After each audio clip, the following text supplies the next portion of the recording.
जनाब, मैं मीडिया की मुख्तलिफ तंजीमों से तशरीफ़ लाए हुए नुमाइंदगीन का खैर मकदम करता हूँ। और आज का ये जो अलामती प्रोटेस्ट है, ये जो आपने देखा पिछले 2-3 दिन से पूरे जम्मू कश्मीर में और पूरे भारत में जो एक मसला बना हुआ है, कुछ मुबैना तौर पर 2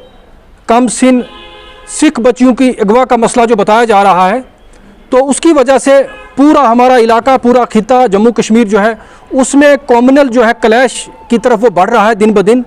और इसी के हवाले से आज हमने ये जो यहाँ पे खिता पीर पंचाल की जानिब से यहाँ पे एक जो अलामती एहतजाज रखा है, सिंबॉलिक प्रोटेस्ट रखा है, क्योंकि कोविड रिस्ट्रिक्शंस के चलते हमको बड़ा प्रोटेस्ट तो कर नहीं सकते, लेकिन हम चंद लोग यहाँ पे एक खड़े होकर ये मैसेज देना चाहते हैं सबसे पहले कि जो मुबैना फोर्स्ड कन्वर्शन की बात की जा रही है कि जबरी तौर पर कुछ बच्चियों से इस्लाम कबूल कराया गया है, मुबैना तौर पर उसकी हकीकत क्या है, वो कुछ चीज़ें तो सामने आना शुरू हो गई हैं, कुछ अगले कुछ एक हफ्ते तक आ जाएंगी,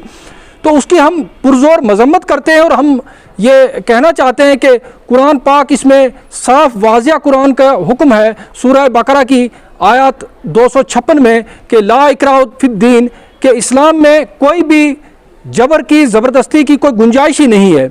तो हैविंग सेड दैट, इसकी मजम्मत के बाद मैं आपको बता देना चाहता हूँ कि हमें लगता है कि इसमें कुछ साजिशी अनासर हैं, कुछ ऐसे एलिमेंट हैं जो सिखों और मुसलमानों के बीच में जो एक भाईचारा है, जो कोऑर्डिनेशन है, जो कोऑर्डिनेट रिलेशन पिछले कई सालों से चल रहे हैं, उनको बिगाड़ने के लिए जो हैं कुछ एलिमेंट्स जो हैं वो एक्टिव हो चुके हैं। और दिल्ली से लोग जो आकर जिनके लिंक्स कहाँ कहाँ हैं वो आकर तो इस माहौल को बिगाड़ कर सिखों और मुसलमानों के बीच, कश्मीरियों के बीच एक क्लैश पैदा कर देना चाहते हैं। और मैं आपको बता देना चाहता हूँ कि कश्मीरी कौम जो है, हमारी सिख कौम की, सिख बरादरी की हमेशा से शुक्रगुजार रही है। आफात समावी हो या पॉलिटिकल मसला हो, सिख कौम हमेशा कश्मीरियों के साथ खड़ी रही है। आपको याद होगा 2014 का सैलाब हो, पुलवामा का अटैक हो, इवन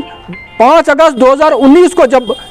370 और 35A जो अब्रेगेट किया गया, उस वक्त भी पंजाब भारत का वाहिद सूबा था जहां बड़े बड़े प्रोटेस्ट और एहतजाजी मुजाहरे जो हैं जम्मू कश्मीर के अवाम के हक में हुए। तो लिहाजा कुछ ताकतें ऐसी हैं जिनको सिखों और मुसलमानों का ये भाईचारा जो है ये पसंद नहीं है। लिहाजा इसमें खलफशार पैदा करने के लिए, कन्फ्यूजन पैदा करने के लिए तरह तरह की बातें और तरह तरह के झूठ का पलंदा गढ़ के जो है वो फैला कर, ताकि जो है ये इन दोनों कम्युनिटीज़ से एक दूसरे से दूर किया जाए। और मैं आपको बता देना चाहता हूं कि इस हवाले से इन्वेस्टिगेशंस चल रही हैं। इसमें दलमीत और मनमीत कौर 2 बच्चियों का बात की गई थी कि वो कम सिन थी, उनको जबरी तौर पर अगवा किया गया, बंदूक की नोक पर जो है वो इस्लाम कबूल करवाया गया। एक का वीडियो तो आ गया, कल आपने देखा है, सब लोगों ने देखा है कि मेरा 2014 में मैंने निकाह किया, 2012 में मैंने अपनी मर्ज़ी से इस्लाम कबूल किया, वगैरह वगैरह। अब जो मनमीत है उसकी भी जो है गवर्नमेंट जो है, ज़ाहिर है गवर्नमेंट को सामने आना चाहिए और जो है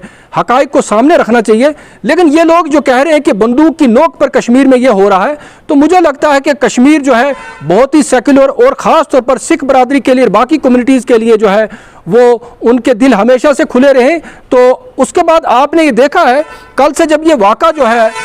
सोशल मीडिया पे आया, तो पूरा कश्मीर जो है सैलाब की तरह उमड़ पड़ा है सोशल मीडिया पर। इस वाक़े की उन्होंने मजम्मत की है, पुरजोर मजम्मत कर रहे हैं हर शख्स, हमारे उलमाए दीन, हमारे पॉलिटिकल एक्टिविस्ट, सोशल एक्टिविस्ट, हर शख्स जो है इस चीज़ की मजम्मत कर रहा है कि अगर जो है ऐसा कोई वाक़ा है, अगर इसमें हकीकत है, तो ये हरगिज़ जो है ये इस्लाम के बुनियादी उसूलों के जो है मुनाफी है। ये इस्लाम में इन चीज़ों की कोई गुंजाइश नहीं है। लेकिन फिर भी जो है कुछ अनासर जो है इसको एक रंग देने की कोशिश कर रहे हैं। आपको पता है उनका एजेंडा क्या है, और नाम मुझे किसी का नहीं लेना है। एक साहब जो है मनजीत सिंह सिरसा करके जो दिल्ली से आते हैं, उनका पास्ट, उनके कनेक्शंस कहाँ हैं, किस जमात के साथ वो जुड़े रहे, जो यहाँ की सिख लीडरशिप जो है, जो बात हुई है, जो सिख कोऑर्डिनेशन कमेटी के चीफ हैं उनसे बात हुई, और मैंने अपनी ऑर्गेनाइजेशन की तरफ से खत लिखकर, और पंजाब में सिखों की बहुत बड़ी मोतबर और मौसर आवाज़ अगर आओ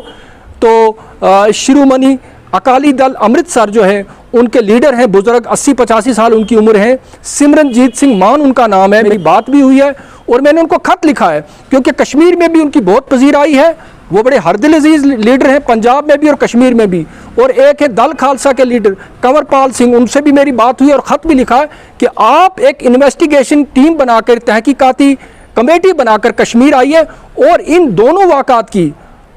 तहकीकात करके जो है जो हक़ाइक़ जो है अवाम के सामने रखें। और कि मान साहब ने अपने बयान में कहा कि कुछ एलिमेंट्स, कुछ वेस्टेड इंटरेस्ट ऐसे हैं जो इस वाक़े को जो है वो मजहबी रंग देकर सिखों और मुसलमानों के दरमियान जो है फसादात भड़काना चाहते हैं। उन्हें इस चीज़ की मजम्मत भी की है। हम फिर से एक बार ऐसे अनासर की मजम्मत करते हैं और हम सिख समाज के साथ खड़े हैं। सिख समाज जो है हमारे भाई हैं और उन्होंने हमेशा, मैं आपको बता देना चाहता हूँ, पुलवामा अटैक हो, का NRC CAA का मामला हो, और जब भी कोई मामला हुआ तो हमारी बच्चियां, हमारे स्टूडेंट्स ऑल ओवर इंडिया जहां भी स्ट्रैंडेड हुए, फंसे पड़े, ये सिख कौम एक ऐसी कौम है जिन्होंने हमारी बच्चियों को एयर टिकट तक देकर जो है अपने घरों तक पहुंचाया। और जब सैलाब आया था और वाहिद रियासत है भारत की पंजाब कि जहां से बेदरेग रिलीफ पहुंची थी कश्मीर में, तो लिहाजा कई ताकतों को पहले कह चुका हूं, तो ये सिख मुस्लिम कोऑर्डिनेशन जो है ये पसंद नहीं है। तो उनको एक मौका मिला है और इस पर यूपी के इलेक्शन आने वाले हैं, पंजाब के इलेक्शन वाले, लिहाजा RSS और BJP को तो कुछ तो एजेंडा चाहिए कि अब कश्मीर को कैसे दबाना है ताकि वोट तो लेने हैं। लिहाजा उनको हरगिज़ ये कबूल नहीं है कि सिख और मुसलमान जो है एक दूसरे के जो है शाना बिशाना चले। और मैं आपको बता, सिखों ने सिर्फ हमारी जो है आफात समावी में ही मदद नहीं की, बल्कि politically Sikhs and Muslims they are on the same page. Politically भी ये लोग हमारे साथ खड़े हैं। तो यही चीज़ जो है बाकी लोगों को पसंद नहीं आ रही, इसके लिए जो है ये सारा जो है गोरखधंधा, ये सारी साजिश तैयार की जा रही है।